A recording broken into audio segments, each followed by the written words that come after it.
ಪ್ರೀತಿಯ ವೀಕ್ಷಕರಿಗೆ Shankaranand TV YouTube ವಾಹಿನಿಗೆ ಸ್ವಾಗತ ಸುಸ್ವಾಗತ. ಇವತ್ತಿನ ವಿಡಿಯೋನಲ್ಲಿ ಆಗಸ್ಟ್ ತಿಂಗಳ ಮಾಸ ಭವಿಷ್ಯ ಯಾವ ರೀತಿಯಾಗಿದೆ ಅನ್ನುವಂತಹ ಮಾಹಿತಿಯನ್ನ ತಿಳ್ಕೊಳ್ಳೋಣ.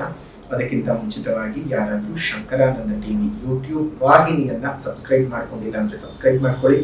ಪಕ್ಕದಲ್ಲೇ ಇರುವಂತಹ ಬೆಲ್ ಐಕಾನ್ ಒತ್ತಿ ಅದರಿಂದ ನೆಕ್ಸ್ಟ್ ಅಪ್ಲೋಡ್ ಮಾಡುವಂತಹ ವಿಡಿಯೋಗಳು ನಿಮಗೆ ನೋಟಿಫಿಕೇಶನ್ ಮುಖಾಂತರ ಬಂದು ತಲುಪತ್ತೆ. ಹೊಸ ಹೊಸ ಮಾಹಿತಿಗಳನ್ನ ತಿಳ್ಕೊಳ್ಳೋದಕ್ಕೆ ಸಾಧ್ಯವಾಗುತ್ತೆ. ನೋಡಿ, ಈಗ ಆಗಸ್ಟ್ ಅಂತ ಬರ್ತಾ ಇದ್ದ ಹಾಗೆಯೇ ಒಂದು ಒಳ್ಳೆಯ ಮಾಸ ಪ್ರಾರಂಭ ಆಗಸ್ಟ್ ನಲ್ಲಿ, ಅದರಲ್ಲೂ 5ನೇ ತಾರೀಕಿನಿಂದ ಶ್ರಾವಣ ಮಾಸ, ಶುಭ ಶ್ರಾವಣ ಮಾಸ ಪ್ರಾರಂಭ. ಈ ಶ್ರಾವಣ ಮಾಸದ ವಿಶೇಷತೆಗಳೇನು? ಶ್ರಾವಣ ಮಾಸದಲ್ಲಿ ಇದೇ ಶ್ರಾವಣ ಮಾಸದಲ್ಲಿ ನಾವು ಯಾವ ವ್ರತಗಳನ್ನ, ಯಾವ ಪೂಜೆಗಳನ್ನ ಮಾಡಬೇಕು, ಯಾರು ಯಾವ ಪೂಜೆಗಳನ್ನ ಮಾಡೋದ್ರಿಂದ ಅನುಕೂಲತೆ ಇದೆ, ಅನಾನುಕೂಲತೆಗಳಿಂದ ನಾವು ದೂರ ಆಗಬಹುದು ನಮ್ಮ ವಿಚಾರಗಳನ್ನು ಸಹ ನಾವು ಈ ವಿಡಿಯೋನಲ್ಲಿ ತಿಳ್ಕೊಳ್ಳೋಣ. ಪ್ರಥಮವಾಗಿ ಮಾಸ ವಿಶೇಷತೆಯನ್ನ ತಿಳ್ಕೊಳ್ಳೋಣ. ನೋಡಿ, ಶ್ರಾವಣ ಮಾಸ ಅಂತ ಹೇಳ್ತಾ ಇದ್ದ ಹಾಗೆಯೇ ನಮ್ಗಲ್ಲಿ ಶ್ರಾವಣ ಮಾಸದ ಮಂಗಳವಾರ, ಶ್ರಾವಣ ಮಾಸದ ಶುಕ್ರವಾರ, ಶ್ರಾವಣ ಮಾಸದ ಶನಿವಾರ ಎಲ್ಲವೂ ಸಹ ಪ್ರಮುಖವಾಗಿ ಇರುವಂತಹದ್ದು. ಎಷ್ಟೋ ಜನ ಗೊತ್ತಿಲ್ಲ, ಈ ಶ್ರಾವಣ ಮಾಸ ಅಂತ ಹೇಳ್ತಾ ಇದ್ದ ಹಾಗೆಯೇ ಇದು ಕೇವಲ ವಿಷ್ಣು ದೇವರನ್ನ ಅಥವಾ ದೇವಿಯರನ್ನ ಪೂಜೆ ಮಾಡ್ತಕ್ಕಂಥ ಮಾಸವಲ್ಲ. ಸಾಕ್ಷಾತ್ ಪರಮೇಶ್ವರನಿಗೆ ಬಹಳ ಪ್ರಿಯವಾದಂತಹ ಮಾಸ ಶ್ರಾವಣ ಮಾಸ. ಗೌರಿ ಸಮೇತ ಭೂಮಿಯಲ್ಲಿ ನೆಲೆಸ್ತಾನೆ ಪರಮೇಶ್ವರನು. ಹಾಗಾಗಿಯೇ ಮಂಗಳ ಗೌರಿ ವ್ರತವನ್ನ ಇದೇ ಶ್ರಾವಣ ಮಾಸದ ಮಂಗಳವಾರದಂದು ವಿವಾಹಿತ ಸ್ತ್ರೀಯರು, ನವದಂಪತಿಗಳು ಮಾಡ್ತಕ್ಕಂಥದ್ದು. ತಮ್ಮ ಮಾಂಗಲ್ಯ ವೃದ್ಧಿಗಾಗಿ, ಮಾಂಗಲ್ಯ ಭಾಗ್ಯ ಚೆನ್ನಾಗಿ ಇರಲಿ, ಮನೆಯಲ್ಲಿ ಯಾವುದೇ ರೀತಿಯ ತೊಂದರೆ ತಾಪತ್ರೆಗಳು ಕಾಡದೇ ಇರಲಿ, ಗಂಡ ಹೆಂಡತಿಯ ಜೊತೆಗೆ ಅನ್ಯೋನ್ಯವಾದಂತಹ ಬಾಂಧವ್ಯ ಇರಲಿ, ಎಲ್ಲ ರೀತಿಯಾಗಿಯೂ ಕುಟುಂಬದಲ್ಲಿ ಸುಖ ಸೌಖ್ಯಗಳು ವೃದ್ಧಿಯಾಗಲಿ ಅಂತ ಹೇಳಿ ಈ ಒಂದು ಮಂಗಳ ಗೌರಿ ವ್ರತವನ್ನ ಮಾಡುವುದುಂಟು. ಯಾರಾದ್ರೂ ಮಂಗಳ ಗೌರಿ ವ್ರತವನ್ನ ಮಾಡ್ತೀರಾ ಅಂತಂದ್ರೆ ಈ 4 ಮಂಗಳವಾರಗಳು ಅತ್ಯಂತ ಶ್ರೇಷ್ಠವಾದದ್ದು. ಮೊದಲನೇದಾಗಿ ನೀವು ಮಾಡಬೇಕಾಗಿರ್ತಕ್ಕಂತಹ ಮಂಗಳ ಗೌರಿ ವ್ರತ ಅಂತ ಬಂದ ತಕ್ಷಣವೇ ಮೊದಲನೇದಾಗಿ 6ನೇ ತಾರೀಕು 8ನೇ ತಿಂಗಳು 2024 ಮಂಗಳವಾರದಂದು ನೀವು ಮಂಗಳ ಗೌರಿ ವ್ರತವನ್ನು, ಅದೇ ರೀತಿಯಾಗಿ 2ನೇದಾಗಿ 13ನೇ ತಾರೀಕು 8ನೇ ತಿಂಗಳು 2024 ಮಂಗಳ ಗೌರಿ ವ್ರತವನ್ನ ನೀವು ಮಾಡಬಹುದು. ಅದೇ ರೀತಿಯಾಗಿ ಮುಂದೆ 3ನೇದಾಗಿ ಅಂತ ಬಂದ ಸಂದರ್ಭದಲ್ಲಿ 20ನೇ ತಾರೀಕು 8ನೇ ತಿಂಗಳು 2024, ಇನ್ನು ಕೊನೆಯದಾಗಿ ನೀವು ಮಾಡಬಹುದಾಗಿರತಕ್ಕಂಥದ್ದು ಅಂತ ಬಂದ ಸಂದರ್ಭಕ್ಕೆ ನೀವು 27ನೇ ತಾರೀಕಿನಂದು 27ನೇ ತಾರೀಕು 8ನೇ ತಿಂಗಳು 2024 ಈ ಮಂಗಳ ಗೌರಿ ವ್ರತ. ಶ್ರಾವಣ ಮಾಸದ 4 ಮಂಗಳವಾರಗಳು. ನೋಡಿ, ಮೊದಲನೇದಾಗಿ ಇನ್ನೊಮ್ಮೆ ದಿನಾಂಕಗಳನ್ನ ನಾವು ಹೇಳ್ತೀವಿ, ಬರೆದಿಟ್ಕೊಳ್ಳಿ. ಮೊದಲನೇದಾಗಿ 6ನೇ ತಾರೀಕು, 2ನೇದಾಗಿ ನಿಮಗೆ ಬರ್ತಕ್ಕಂಥದ್ದು 13ನೇ ತಾರೀಕು, ಇನ್ನು ಮುಂದಿನದಾಗಿ 3ನೇದಾಗಿ ಬರುವಂತಹದ್ದು 20ನೇ ತಾರೀಕು, 27ನೇ ತಾರೀಕು. ಜೊತೆಗೆ ಕಷ್ಟಗಳನ್ನೇ ಮೈಗೂಡಿಸಿಕೊಂಡು ಕಷ್ಟಗಳಿಂದನೇ ಸಂತೋಷವನ್ನ ಅನುಭವಿಸಿ ಎಲ್ಲರ ಸಂಕಷ್ಟಗಳನ್ನ ಹರಣ ಮಾಡ್ತಕ್ಕಂತಹ, ಕಷ್ಟ ಕೋಟಲೆಗಳನ್ನ ನಮ್ಮ ಬದುಕಿನಿಂದ ದೂರ ಮಾಡ್ತಕ್ಕಂತಹ ಕೃಷ್ಣನ ಒಂದು ಹುಟ್ಟು ಆದಂತಹದ್ದು ಇದೇ ಶ್ರಾವಣ ಮಾಸದ ಅಷ್ಟಮಿ ತಿಥಿ. ಆ ಅಷ್ಟಮಿ ತಿಥಿ ಅಂತ ಬಂದ ಸಂದರ್ಭದಲ್ಲಿ ನೋಡಿ, ಕೃಷ್ಣ ಜನ್ಮಾಷ್ಟಮಿಯನ್ನ 26ನೇ ತಾರೀಕಿನಂದು ಮಾಡ್ತಕ್ಕಂತಹದ್ದು ಇದೆ. ಈ ಒಂದು ವಿಶೇಷವಾಗಿ ಮನ್ನಾರ ಕೃಷ್ಣ ಜಯಂತಿಯನ್ನ, ಕೃಷ್ಣಾಷ್ಟಮಿಯನ್ನ 26ನೇ ತಾರೀಕು ಮಾಡುವಂಥದ್ದು. ಇನ್ನು ಶ್ರಾವಣ ಮಾಸ ಅಂತ ಹೇಳ್ತಾ ಇದ್ದ ಶ್ರಾವಣ ಮಾಸದ ಮಂಗಳವಾರಗಳು ಮಂಗಳಗೌರಿ ಪೂಜೆ ಅಂತ ಹೇಗೆ ಮಾಡ್ತೀವೋ ಅದೇ ರೀತಿಯಾಗಿ ಮನೆಯಲ್ಲಿ ಅಷ್ಟಲಕ್ಷ್ಮಿಯರು ನೆಲೆಸಿರಬೇಕು, ಆರ್ಥಿಕವಾಗಿ ಸಫಲರಾಗಬೇಕು, ಲಕ್ಷ್ಮಿಯ ಮಹಾ ಸಾನ್ನಿಧ್ಯ ನಮ್ಮ ಮನೆಯಲ್ಲಿ ಯಾವಾಗ್ಲೂ ಇರಬೇಕು, ಲಕ್ಷ್ಮೀ ದೇವಿಗೆ ಯಾವುದೇ ರೀತಿಯ ಒಂದಿಷ್ಟು ತೊಂದರೆ ತಾಪತ್ರೆಗಳು ಆಗದ ಹಾಗೆ ನಮ್ಮ ಮನೆಯಲ್ಲಿ ಇಟ್ಕೊಂಡು ಆ ಒಂದು ಸುಖವನ್ನ ನಾವು ಅನುಭವಿಸಬೇಕು. ಮನೆಯಲ್ಲಿ ಯಾವುದೇ ರೀತಿಯಾಗೂ ಆರ್ಥಿಕ ತೊಂದರೆಗಳು, ಆರ್ಥಿಕ ಬಾಧೆಗಳು ಬರಬಾರದು ಅಂತ ಹೇಳಿ ಇದೇ ಶ್ರಾವಣ ಮಾಸದ ಎಲ್ಲಾ ಶುಕ್ರವಾರಗಳಂದು ಮಹಾಲಕ್ಷ್ಮಿ ಪೂಜೆಯನ್ನ ಮಾಡ್ತಾರೆ. ಆಷಾಢ ಮಾಸದಲ್ಲಿ ಹೇಗೆ ಮಾಡ್ತಾರೋ ಶ್ರಾವಣ ಮಾಸದಲ್ಲಿ ಸಹ ಅದೇ ರೀತಿಯಾಗಿ ಮಾಡ್ತಾರೆ. ಇನ್ನು ಈ ಒಂದು ಮಾಸದಲ್ಲಿ ನಮಗೆ ಬರ್ತಕ್ಕಂಥದ್ದು ವರಮಹಾಲಕ್ಷ್ಮಿ ವ್ರತ. ಹುಣ್ಣಿಮೆಗೂ ಮುಂಚೆ ಬರ್ತಕ್ಕಂತಹ ಶುಕ್ರವಾರದಂದು ವರಮಹಾಲಕ್ಷ್ಮಿ ವ್ರತ 16ನೇ ತಾರೀಕು. ಈ 16ನೇ ತಾರೀಕು ಬರ್ತಕ್ಕಂತಹ ಈ ಒಂದು ವರಮಹಾಲಕ್ಷ್ಮಿ ವ್ರತವನ್ನು ಸಹ ತಾವೆಲ್ಲರೂ ಆಚರಣೆ ಮಾಡಬಹುದು. ಆಚರಣೆಯನ್ನ ಮಾಡಿ ಮಹಾಲಕ್ಷ್ಮಿ ಅಮ್ಮನವರ ಕೃಪೆಗೆ ಪಾತ್ರರಾಗಬಹುದು. ಆದ್ರೆ ಎಲ್ಲರೂ ಈ ಒಂದು ತಪ್ಪೇನ್ ಮಾಡ್ಕೊಳ್ತಿದ್ದೀರಿ ಅಂದ್ರೆ, ನೀವು ವರಮಹಾಲಕ್ಷ್ಮಿ ಹಬ್ಬ ಅಂತ ಹೇಳಿ ಆಚರಣೆ ಮಾಡ್ತಾ ಇದ್ದೀರಾ. ಆದ್ರೆ ಅದು ಹಬ್ಬವಲ್ಲ, ವ್ರತಾಚರಣೆಯ ನಿಯಮಗಳೇ ಬೇರೆ ಇದ್ದಾವೆ. ಆ ನಿಯಮವನ್ನ ನೀವೆಲ್ಲರೂ ಸಹ ಫಾಲೋ ಮಾಡಬೇಕು. ಲಕ್ಷ್ಮಿ ಪೂಜೆ ಯಾವಾಗ್ಲೂ ಸಂಧ್ಯಾ ಕಾಲದಲ್ಲೇ ಆಗಬೇಕು. ಈಗ ಏನ್ ಮಾಡ್ತಾರೆ, ಬೆಳಗ್ಗಿನ ಜಾವ ಮಾಡೋದು, ಮಧ್ಯಾಹ್ನ ಮಾಡೋದು, ಇಷ್ಟ ಬಂದ ಸಮಯಕ್ಕೆ ಮಾಡೋದು, ಹೀಗೆ ಒಂದಲ್ಲ ಎರಡಲ್ಲ ಅವ್ರಿಗೆ ಇಷ್ಟ ಬಂದ ಹಾಗೆ ಮಾಡ್ಕೊಳ್ತಿದ್ದಾರೆ. ಏನೇನೋ ತರಾವರಿ ಬೊಂಬೆಗಳನ್ನೆಲ್ಲ ಅದೇನೋ ದಾರ ಎಲ್ಲ ಕಟ್ಕೊಂಡು ತುಂಬಾನೇ ಅದೆಲ್ಲ ದೈವತ್ವಕ್ಕೆ ನಿಮಗೆ ಅಲಂಕಾರವೇ ಬೇರೆ, ದೈವತ್ವವೇ ಬೇರೆ. ಕೃಷ್ಣ ಸಂತೃಪ್ತನಾಗಿದ್ದು ಕೆಜಿ ಚಿನ್ನಾಭರಣಗಳನ್ನ ತಗೊಂಡು ಬಂದು ತಕ್ಕಡಿಯ ಇನ್ನೊಂದು ಬದಿನಲ್ಲಿ ಇಟ್ಟಾಗ್ಲೆಲ್ಲ ಮನಸ್ತುಂಬಿ ಒಂದು ದಳ ತುಳಸಿ ದಳವನ್ನ ಇಟ್ಟಾಗ ಆಗ್ಲೇ ಕೃಷ್ಣ ತನ್ನ ತೂಕವನ್ನು ಕಡಿಮೆ ಮಾಡಿಕೊಂಡಿದ್ದು. ಭಗವಂತ ನಿಮ್ಮ ಆಡಂಬರವನ್ನ ಮೆಚ್ಚಲ್ಲ. ಭಗವಂತ ನಿಮ್ಮನ್ನ ನೀವ್ ಏನೇನು ಚಿನ್ನಾಭರಣಗಳನ್ನ ಇಟ್ಕೊಂಡಿದ್ದೀರಿ ಅದನ್ನ ಎಷ್ಟು ಭಕ್ತಿಯಿಂದ ಪೂಜೆ ಮಾಡ್ತಾ ಇದ್ದೀರಿ. ಪಕ್ಕದ ಮನೇಲಿ ಮಾಡ್ತಿದ್ದಾರೆ, ನಾವು ಮಾಡ್ತೀವಿ, ಅದಲ್ಲ. ಅವ್ರು ಎಷ್ಟು ಜೋರಾಗಿ ಮಾಡಿದ್ದಾರೆ, ನೀವೆಷ್ಟು ಕಡಿಮೆ ಮಾಡಿದ್ದೀರಿ ಅನ್ನೋ ವಿಚಾರವಲ್ಲ. ಎಷ್ಟು ಭಕ್ತಿಯಿಂದ ಮಾಡಿದ್ದೀರಿ, ಎಷ್ಟು ಶ್ರದ್ಧೆಯಿಂದ, ಎಷ್ಟು ನಿಯಮವಾಗಿ ಮಾಡಿದ್ದೀರಾ, ಅದು ತುಂಬಾನೇ ಮುಖ್ಯವಾಗುತ್ತೆ. ಇದೇ ಒಂದು ಮಹಾಲಕ್ಷ್ಮಿ ವ್ರತವನ್ನ ನೀವು 16ನೇ ತಾರೀಕಿನಂದು ನೀವು ಮಾಡ್ಕೊಳ್ಳಿ. ಬಹಳ ಅನುಕೂಲತೆಗಳನ್ನ ನೀವು ಸೃಷ್ಟಿ ಮಾಡ್ಕೊಳ್ಬಹುದು. ಕೆಲವೊಬ್ರು ಏನ್ ಮಾಡ್ತಾರೆ, 16, 7 ಕೇತು ಸಂಖ್ಯೆ, ಅವತ್ ಮಾಡಬಾರ್ದು, ಇವತ್ ಮಾಡಬಾರ್ದು, ಸಂಖ್ಯೆದು ಮತ್ತೊಂದು ಮಗು ಏನೇನೋ ಹೇಳ್ತಾರೆ.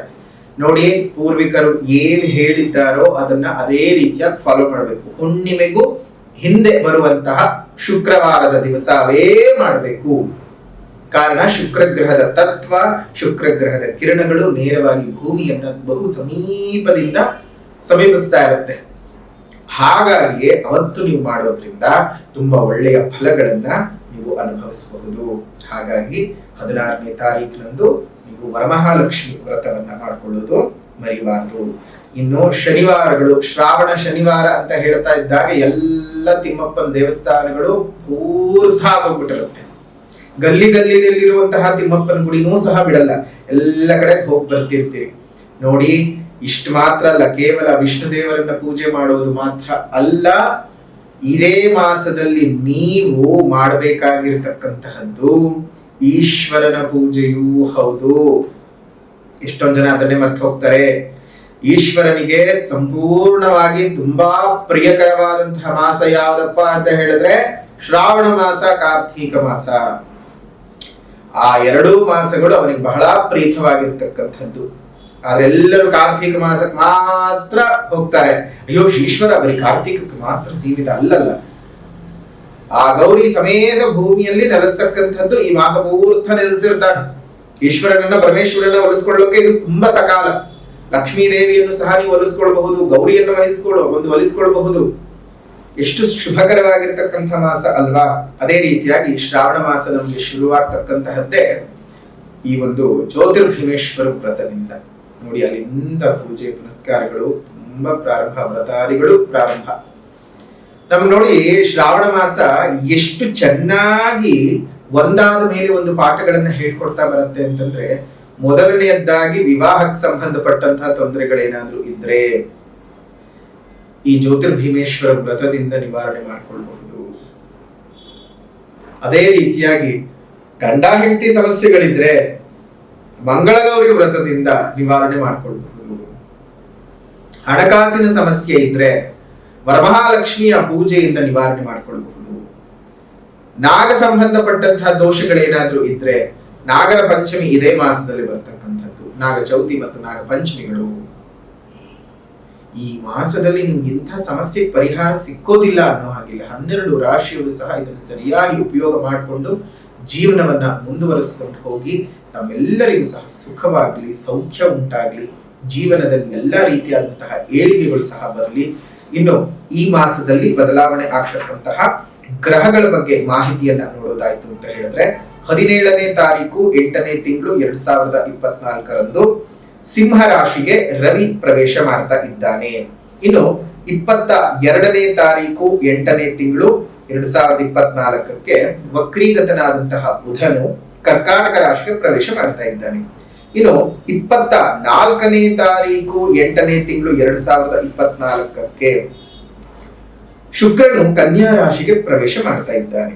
ಇನ್ನು 26ನೇ ತಾರೀಕು 8ನೇ ತಿಂಗಳು 2024ಕ್ಕೆ ಮಿಥುನ ರಾಶಿಗೆ ಕುಜ ಪ್ರವೇಶ ಮಾಡ್ತಾ ಇದ್ದಾನೆ. ಇದಿಷ್ಟು ಈ ತಿಂಗಳ ಗ್ರಹಗಳ ಬದಲಾವಣೆಗಳು. ಈ ಗ್ರಹಗಳ ಬದಲಾವಣೆಯ ಆಧಾರದಲ್ಲಿ ಮಾಸ ಭವಿಷ್ಯ ಯಾವ ರೀತಿಯಾಗಿದೆ ಅನ್ನುವಂತಹ ವಿಚಾರವನ್ನ ಈಗ ತಿಳ್ಕೊಳ್ಳೋಣ. ವೃಷಭ ರಾಶಿಯವರಿಗೆ ಯಾವ ರೀತಿಯಾಗಿದೆ ಈ ತಿಂಗಳ ಮಾಸ ಭವಿಷ್ಯ ಆಗಸ್ಟ್ ನಲ್ಲಿ ಅಂತಂದ್ರೆ, ಈ ತಿಂಗಳು ನಿಮ್ಗೆ ಒಂದ್ ರೀತಿಯಾಗಿ 6ಕ್ಕೂ ಇರಲ್ಲ 3ಕ್ಕೂ ಇಳಿದೇ ಇರುವಂತಹ ಪರಿಸ್ಥಿತಿ. ಏನೋ ಒಂದು ಕೆಲಸ ಕಾರ್ಯಗಳು ಸಾಗ್ತಾ ಇರುತ್ತೆ, ಈ ಕಡೆ ತುಂಬಾ ಚೆನ್ನಾಗೂ ಆಗೋದಿಲ್ಲ ಅಥವಾ ಕೆಟ್ಟ ಹೋಯ್ತು ಅಂತಾನು ಹೇಳಲಿಕ್ಕೆ ಆಗೋದಿಲ್ಲ. ಸುಲಭವಾಗಲ್ಲ, ಸುಗಮವಾಗಿಯೂ ಅಲ್ಲ, ಸುಮ್ಮನೆ ಸಾಗ್ತಾ ಇರುವಂತಹ ಕ್ರಿಯೆ ಇರುತ್ತೆ. ಕೆಲವೊಂದು ಒಳ್ಳೆ ವಿಚಾರಗಳೇನಿದ್ದಾವಪ್ಪ ಅಂತಂದ್ರೆ, ಗೃಹ ನಿರ್ಮಾಣದಂತಹ ಕೆಲಸ ಕಾರ್ಯಗಳಲ್ಲಿ ಅಭಿವೃದ್ಧಿ ಆಗುತ್ತೆ. ಜಮೀನು ನಿವೇಶನಗಳನ್ನು ಕೊಂಡುಕೊಳ್ತಕ್ಕಂತಹ ವಿಚಾರಗಳಲ್ಲಿ ನಿಮ್ಗೆ ತುಂಬಾನೇ ಲಾಭಗಳು ಬರುವಂತಹದ್ದು. ಈ ವಾಹನಗಳ ಕ್ರಯ ವಿಕ್ರಯ ಮಾಡ್ತಕ್ಕಂಥವ್ರಿಗೆ, ಭೂ ಸಂಬಂಧಿತ ವ್ಯವಹಾರಗಳನ್ನ ಮಾಡ್ತಾ ಇರ್ತಕ್ಕಂಥವ್ರಿಗೆ ಯಾವುದೇ ರೀತಿಯಾದಂತಹ ಅಡ್ಡಿ ಆತಂಕಗಳು ಇರೋದಿಲ್ಲ. ಒಳ್ಳೆ ರೀತಿಯಾದಂತಹ ಬೆಳವಣಿಗೆಯೇ ಇರುತ್ತೆ. ಈ ಒಂದು ತಿಂಗಳಿನಲ್ಲಿ ಒಳ್ಳೆ ಲಾಭಗಳನ್ನ ಈ ವಿಚಾರಕ್ಕೆ ಸಂಬಂಧಪಟ್ಟಂತಹ ಈ ವಿಚಾರದಲ್ಲಿ ಕೆಲಸ ಮಾಡ್ತಕ್ಕಂಥವ್ರಿಗೆ ಸಿಗ್ತಕ್ಕಂಥದ್ದು. ಕುಟುಂಬದಲ್ಲಿ ದಿಢೀರಂತ ಆಗಾಗ್ಗೆ ಅಂತ ಕಲಹಗಳು ಜಾಸ್ತಿ ಆಗುವಂತಹದ್ದು, ಇದಕ್ಕಿದ್ದ ಹಾಗೆ ಅಶಾಂತಿ ಕಾಡ್ತಾ ಇರುತ್ತೆ. ನೋಡಿ, ಒಂದ್ ಸ್ವಲ್ಪ ದಿನ ಇದ್ದಕ್ಕಿದ್ದ ಹಾಗೆ ತುಂಬಾನೇ ಚೆನ್ನಾಗೂ ಸಹ ಆಗ ಹೋಗ್ತೀರಿ. ಈ ಫ್ಯಾಮಿಲಿ ಪ್ರಾಬ್ಲಮ್ಸ್ ಗಳು ಯಾವಾಗ ಜಾಸ್ತಿ ಆಗುತ್ತೆ, ಯಾವಾಗ ಕಡಿಮೆ ಆಗುತ್ತೆ ಅದನ್ನ ಹೇಳೋಕ್ಕೂ ಅಸಾಧ್ಯವಾದಂತಹ ವಾತಾವರಣ, ಅನಿಶ್ಚಿತತೆಯ ವಾತಾವರಣ ಆಗಸ್ಟ್ ತಿಂಗಳಲ್ಲಿ ವೃಷಭ ರಾಶಿಯವರಿಗೆ ಇರುತ್ತೆ. ಇನ್ನು ವ್ಯಾಪಾರ ವ್ಯವಹಾರಗಳು ಕೆಲವೊಂದು ಆಗ್ಲೇ ಭೂಮಿಗೆ ಸಂಬಂಧಪಟ್ಟಂತದ್ದು ಯಾವುದೇ ಅಡ್ಡಿ ಆತಂಕಗಳಿಲ್ಲದೆ ಸಾಕ್ತಕ್ಕಂಥದ್ದು ಆಗಿರುತ್ತೆ. ಇನ್ನು ಕುಟುಂಬದಲ್ಲೊಂದು ಕೆಲ ಶುಭ ಕಾರ್ಯಗಳು ನಡೆಯುತ್ತೆ. ಈ ಕಲಾವಿದರುಗಳಿಗೆ, ರಂಗಕರ್ಮಿಗಳಿಗೆ ವಿಶೇಷವಾಗಿ ಗುರುತುಗಳು ಸಿಗ್ತಕ್ಕಂಥದ್ದು, ಹೊಸದಾಗಿ ನಿಮ್ಗೆ ಆಪರ್ಚುನಿಟಿಗಳು ಸಿಗ್ತಕ್ಕಂಥದ್ದು ಆಗತ್ತೆ. ಈ ನ್ಯಾಯಾಧೀಶರಾಗ್ತಕ್ಕಂಥವ್ರಿಗೆ, ಅದೇ ರೀತಿಯಾಗಿ ಈ ನ್ಯಾಯಾಧೀಶರಾಗಿ ಕೆಲಸವನ್ನ ಮಾಡ್ತಕ್ಕಂಥವ್ರಿಗೆ, ನ್ಯಾಯಾಂಗದ ಅಡಿಯಲ್ಲಿ ಇರ್ತಕ್ಕಂಥವ್ರಿಗೆ ಉತ್ತಮವಾದಂತಹ ಕೆಲಸ ಕಾರ್ಯದ ಪ್ರಗತಿಯನ್ನ ನೋಡಬಹುದು. ರಾಜಕಾರಣಿಗಳಿಗೆ, ಸಮಾಜ ಸೇವಕರುಗಳಿಗೆ ವಿಶೇಷವಾದಂತಹ ಕೀರ್ತಿ ಪ್ರತಿಷ್ಠೆಗಳು ಸಿಗುವಂತಹ ತಿಂಗಳು. ವಿದ್ಯಾರ್ಥಿಗಳಿಗೆ ವಿದ್ಯಾಭ್ಯಾಸದಲ್ಲಿ ಪ್ರಗತಿ ಇರುತ್ತೆ, ಯಶಸ್ಸು ಸಹ ನಿಮಗೆ ಲಭಿಸುತ್ತೆ. ಇನ್ನು ಹಣಕಾಸಿನ ವಿಚಾರ ಅಂತ ಬಂದ ಸಂದರ್ಭಕ್ಕೆ ನಿಮ್ಗೆ ಆದಾಯಕ್ಕೂ ಮೀರಿ ನಿಮಗೆ ಒಂದಿಷ್ಟು ನಷ್ಟಗಳು, ಆದಾಯಕ್ಕೂ ಮೀರಿ ನಿಮ್ಗೆ ಒಂದಿಷ್ಟು ಖರ್ಚುಗಳು ಹೆಚ್ಚಾಗ್ತಕ್ಕಂತಹ ಸಾಧ್ಯತೆಗಳು ಆಗಸ್ಟ್ನ ತಿಂಗಳಲ್ಲಿ ಇದೆ. ಇನ್ನು ಶುಭ ಕಾರ್ಯಗಳು ಸಹ ನಡೆಯುತ್ತೆ, ಇದ್ದಕ್ಕಿದ್ದಂಗೆ ಅಶಾಂತಿಯೂ ಸಹ ಇರುತ್ತೆ. ಏನ್ ನಡೀತಿದೆ ಈ ತಿಂಗಳು ವೃಷಭ ರಾಶಿಯವರಿಗೆ? ತುಂಬಾನೇ ಕಷ್ಟಕರವಾದಂತಹ ಸನ್ನಿವೇಶ. ಏನ್ ನಡೀತಿದೆ ವೃಷಭ ರಾಶಿಯವರಿಗೆ ಅನ್ನೋದು ಅರ್ಥನೇ ಆಗದೆ ಇರ್ತಕ್ಕಂತಹ ವಿಚಾರ ಆಗುತ್ತೆ. ತುಂಬಾನೇ ಚೆನ್ನಾಗಾಗ್ತೀರಿ, ತುಂಬಾ ಕಷ್ಟ ಅನುಭವಿಸ್ತೀರಿ, ಮತ್ತೆ ಸುಖ ಸಿಗ್ತಕ್ಕಂಥದ್ದು. ಹೀಗೆ ತುಂಬಾನೇ ಒಂದಿಷ್ಟು ಏರಿಳಿತಗಳು ಜಾಸ್ತಿ ಇರುತ್ತೆ ಆಗಸ್ಟಿನ ತಿಂಗಳಲ್ಲಿ.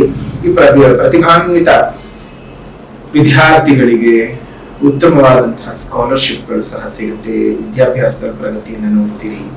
ಒಂದಷ್ಟು ಅನುಕೂಲಗಳು ಕೆಲ ಸೆಕ್ಟರ್ಗಳಲ್ಲಿ ಇರ್ತಕ್ಕಂಥವ್ರಿಗೆ ಇದೆ. ಈ ತಿಂಗಳು ನಿಮ್ಗೆ ಒಳ್ಳೆಯ ಒಂದು ಅಂಶಗಳು ಯಾವ್ದಾವ ದಿನಗಳು ಇದ್ದಾವೆ ಅಂತಂದ್ರೆ 3, 9, 23, 27, 31 ಈ ತಾರೀಕುಗಳಂದು ಈ ತಿಂಗಳು ನಿಮಗೆ ಅತ್ಯಂತ ಶುಭದ ಯೋಗಗಳು ಇದ್ದಾವೆ. ಸ್ವಲ್ಪ ಜಾಗರೂಕತೆಯಿಂದ ಇರಬೇಕಾಗಿರುವಂತಹ ವಿಚಾರ ಏನಪ್ಪಾ ಅಂದ್ರೆ ಆರೋಗ್ಯ ತುಂಬಾನೇ ಯಾಕೋ ಕೈ ಕೊಡುವ ಸಾಧ್ಯತೆಗಳಿದ್ದಾವೆ. ಮಾನಸಿಕ ಯೋಚನೆಗಳಿಂದ ಜಾಸ್ತಿ ಆಗುವಂತಹ ಸಾಧ್ಯತೆಗಳಿದ್ದಾವೆ. ಹುಷಾರಾಗಿರ್ತಕ್ಕಂಥದ್ದು ಉತ್ತಮ. ಈ ಒಂದು ವೃಷಭ ರಾಶಿಯವರು ತುಂಬಾ ಯಾರನ್ನು ನಂಬಿ ಮೋಸ ಹೋಗ್ಬೇಡಿ. ಅವಶ್ಯಕತೆಗಳು ಇಲ್ಲದೆ ಯಾವುದೇ ವಿಚಾರಗಳನ್ನ ಒಂದು ಕೈ ಹಾಕಕ್ ಹೋಗೋದು ಬೇಡ. ಸುಮ್ನೆ ಏನೋ ಟ್ರೇಡಿಂಗ್ ಮಾಡೋಣ ಅಂತ ಹೋಗ್ಬಿಡೋದು ಅಥವಾ ಬೇರೆ ಇನ್ಯಾವುದಕ್ಕೋ ಕೈ ಹಾಕೋದು, ಆ ರೀತಿಯಾಗೆಲ್ಲ ಮಾಡೋದಕ್ಕೆ ಹೋಗ್ಬೇಡಿ. ಅದರಿಂದ ನಷ್ಟಗಳನ್ನ ನೀವೇ ಎದುರಿಸಬೇಕಾಗತ್ತೆ. ಹುಷಾರು. ಯಾವುದೇ ಕಾರಣಕ್ಕೂ ನೀವೊಂದ್ಸಲ ನಿಮ್ಮ ಜನ್ಮ ಜಾತಕವನ್ನೊಮ್ಮೆ ತೋರಿಸ್ಕೊಳ್ಳಿ. ಅದರಲ್ಲಿ ಏನಾದ್ರೂ ಶುಭ ರೀತಿಯ ಗ್ರಹದ ದಶಾಭುಕ್ತಿಗಳು ನಡೀತಿದೆ ಅಂದ್ರೆ ಯೋಚನೆ ಮಾಡೋದು ಬೇಡ. ಅಶುಭ ಗ್ರಹದ ದಶಾಭುಕ್ತಿಗಳು ನಡೀತಿದೆ ಅಂದ್ರೆ ಅದಕ್ಕೆ ಬೇಕಾಗಿರ್ತಕ್ಕಂತಹ ಪರಿಹಾರದ ಮಾರ್ಗಗಳನ್ನ ಮಾಡಿಕೊಂಡು ಮುಂದುವರಿಲಿ. ನಿಮ್ ಜೀವನ ಚೆನ್ನಾಗಿರ್ಲಿ. ಇನ್ನು ಈ ತಿಂಗಳು ನೀವು ಮಾಡ್ಕೊಳ್ಬೇಕಾಗಿರ್ತಕ್ಕಂತಹ ಪರಿಹಾರನಾದ್ರೂ ಏನಪ್ಪಾ ಅಂತ ಹೇಳಿದ್ರೆ, ಮೊದಲನೇದ ಸಾಮಾಜಿಕ ಪರಿಹಾರ. ನಿಮ್ ಸುತ್ತಮುತ್ತ ಇರ್ತಕ್ಕಂತಹ ಉದ್ಯಾನವನಗಳಲ್ಲಿ ಒಂದೊಂದು ಹಣ್ಣಿನ ಗಿಡಗಳನ್ನು ಕೊಟ್ಟು ಪೋಷಣೆ ಮಾಡಿಸಿ, ಅದರಿಂದ ಮುಂದಿನ ದಿನಮಾನಗಳಲ್ಲಿ ಅದು ಬೆಳೆದು ನಿಂತು ಹಣ್ಣನ್ನ, ಹೂವನ್ನ, ಪ್ರಾಣಿಗಳಿಗೆ, ಪಕ್ಷಿಗಳಿಗೆ ಆಹಾರ, ಆಸರೆ, ನಮ್ಮೆಲ್ಲರಿಗೂ ಪ್ರಾಣವಾಯುವನ್ನು ಕೊಡ್ತಾ ಇದ್ದಾಗ ಅದನ್ನ ನೋಡೋಕೆ ಚಂದ ಅಲ್ವಾ?